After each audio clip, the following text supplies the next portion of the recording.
И опять на вокзал, и опять к поездам, и опять проводник выдаст белье и чай.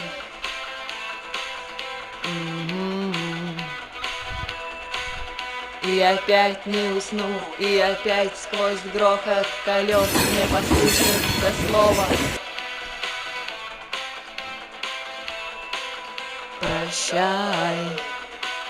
Но странный стук зовет дорогу. Может, сердце, может, стук в дверь. И когда я обернусь на пороге, я скажу одно лишь слово: верь.